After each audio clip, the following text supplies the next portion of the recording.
Le Grand Matin Sud Radio, 7h, 8h30, Benjamin Glaise. 7h42 sur Sud Radio, il nous a rejoint pour son édito, c'est Amine El-Khatmi. Bonjour Amine. Bonjour Benjamin, bonjour à tous. Alors Amine, ce matin, vous voulez nous parler de ce que vous qualifiez comme étant zigzag permanent.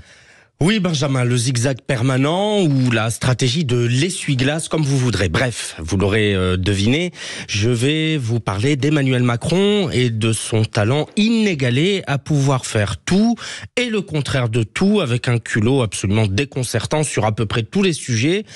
Et en particulier sur celui de l'éducation nationale. Alors j'imagine que vous allez revenir sur les déclarations récentes de Nicole Belloubet, la nouvelle ministre de l'Éducation, qui a fait part de son opposition aux classes de niveau. En fait, elle semble prendre le contre-pied total de son prédécesseur, une Grenelle, c'était Gabriel Attal. Et oui, comme d'habitude Benjamin, car figurez-vous que pour répondre aux critiques et inquiétudes qui ont accompagné la nomination de la nouvelle ministre de l'Éducation nationale, les stratèges de l'exécutif nous ont expliqué que Madame Belloubet s'inscrirait bien dans la continuité de Gabriel Attal, notamment sur des questions si importantes que le retour de l'autorité à l'école, le port de l'uniforme ou les classes de niveau. Or, il n'aura donc pas fallu 10 jours pour que la ministre se démarque en expliquant qu'en fait, non, elle n'est pas favorable aux classes de niveau, qui instaurerait, selon elle, une forme de discrimination. Le problème n'est pas que Nicole Belloubet soit contre les classes de niveau.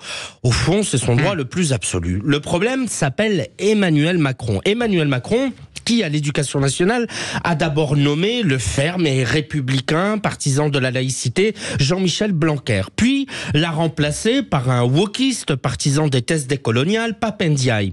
Lui-même remplacé par un Gabriel Attal, parti en guerre, on s'en souvient, contre la baya et le camis. Lui-même remplacé par Madame Oudéa Castéra, dont chacun de nos auditeurs se souvient des fulgurantes sorties, avant d'être elle-même remplacée par Madame Belloubet, le tout, Benjamin, en moins de 7 ans. Bref, tout cela n'a pas le moindre commencement de sens et pourrait prêter à sourire si ça ne concernait pas un sujet aussi important que sensible, l'avenir de nos enfants. Merci beaucoup Amine El-Khatmi. On vous retrouve bien évidemment avec Elisabeth Lévy à partir de 8h10, 8h15 pour Dites-le franchement. On parlera notamment de la cérémonie d'entrée au Panthéon.